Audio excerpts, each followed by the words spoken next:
Wait a minute.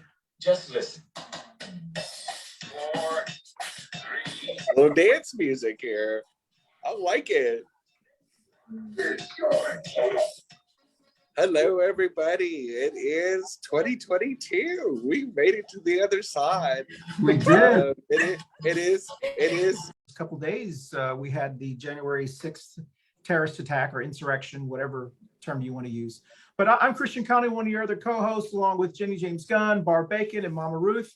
And we want to welcome you for those who watch us on Facebook Live, but also on YouTube and Facebook later. As we mentioned on the last show, 2020 was a good year for us. We had over 400 and 300 and 200 and I forgot how many thousand. Our today's topic is never forget a year after January 6th terrorist attack. I call it a terrorist attack. I'd be interested to hear what you guys think it is. You know, some people said it's a riot. Some people said it was a visitors thing. I mean, I don't even know. Obviously, but the only thing I like to correct about the name of the terrorist attack is it was a Republican terrorist attack.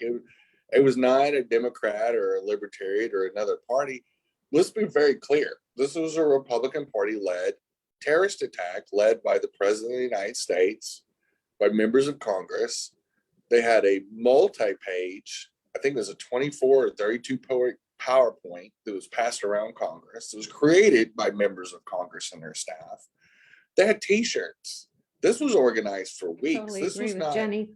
I think it's only the third time in my life I remember just sitting down in front of the television and watching something that I almost cried. I mean, it was like, what is going on? And to see them just beating policemen. And by all accounts, Trump just sat in there and watched it on TV, and people came in trying to convince him to stop it. And he just didn't do it. Cheney said it all when she was on TV over the weekend. She said he should never be allowed to hold public office again. Yeah. And he sworn to uphold the Constitution of the United States and defend. He wasn't defending the Constitution of the United States. He was defending his lie. Yeah. And he deserves to pay for that. And he deserves to pay for it. And it's about time some of them wake up and realize how serious this is. And I'm not talking about the people that only watch Fox News because they think everything else is fake news. They better wake up, because if they don't, our democracy is in a lot of trouble. I have elderly aunts and uncles that are terrified. Never in their born days have they ever seen anything like this, and they just can't believe it. So I'm with them. We better wake up and get this fixed, or we're in big trouble. On top of all the mounds of evidence, which is fake news, according to them, the most important thing is you still shouldn't fucking attack the Capitol.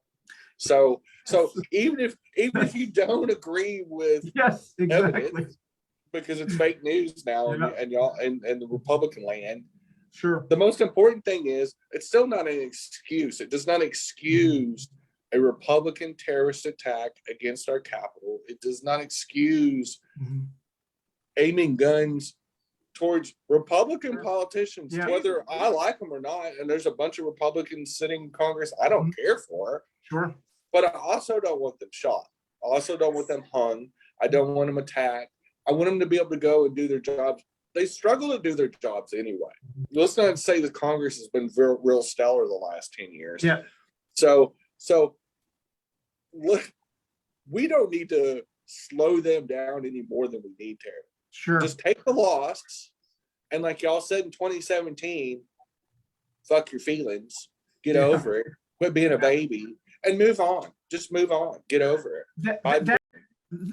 That's what's it to me. This is what it seems. I know all the information is coming out, and Jenny, you've been telling me about the PowerPoint, and we're hearing information. The committee is getting information from people. People are knocking on each other, and there's all kinds of things. And understandably, Trump wants to hide a lot of the communications because a lot of it's embarrassing and some of them maybe even criminal, and so, he's doing everything he can to delay it. What's really bizarre, and this is the reason I asked the question like that, was because, especially to Barbara, was because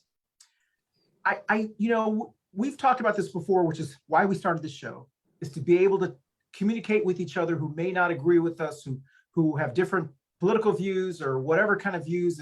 And we haven't really had the opportunity during the pandemic and even through how we're doing the show now, to always have people who can come to us and say, this is the reason, because I want to put myself in their shoes and go, let's just, kind of like the way Jenny said, let's just assume not argument, that you believe in your heart, in your mind, intelligent person, and you say something was fishy about this election and I want an audit. Let's assume that. The second thing that has to come out of your mouth, and it's not, is, and I'm mad because all of those states that were corrupt were run by Republicans. Right. So basically what they're saying is it was rigged and my own party rigged it against. So Against us? Well, that's what I don't understand. Have learned and a very important. For an example, we talked about last week, this Let's Go Brandon thing they've got going. They're so childish and desperate for things that that is actually their strategy. Let's go Brandon. Critical race theory. Woke. Yeah. And it's like, it's people are going. Now, yeah. Well, I think it'll backfire. My area, and I think some of y'all's area as well, I'm getting all of these flyers that are paid for by taxpayers trying to say that he's a conservative, not even mentioning Trump. So he's trying to act like, well, I didn't really have anything to do with Trump. Oh yeah. So yeah, it works in Virginia, so it can work here. Yes. I think that's what. So Democrats have to remind people this is one of the crazy Marjorie Taylor Greene guys. He may try to put lipstick on a pig, but he's still a pig. Bishop's a Trump guy. He's a Trumper. Oh yeah. He's crazy. He's crazy. All right, Coffee and Dulce. Bye, y'all. Here's some music. We call these Oompa Loompa dances. Oompa Loompa? They are Oompa Loompa dances. You just kind of go like this, and you do like a little side step. Oh, Jenny, she probably has been to some. Well, you were doing. Oh, God, you're right, exactly. Bye, y'all. We'll see you next week. Bye, Jenny. Hello, everybody, and thanks for watching. Hope you tune in this first week of January 5th, where we talked about one of our favorite subjects, the insurrection or whatever you want to call it that happened. It's the 1-year anniversary, unfortunately. So tune in and see what of our opinions and our footage and just all kinds of other hijinks and everything else we talked about. Have a great week. Be safe out there. Bye.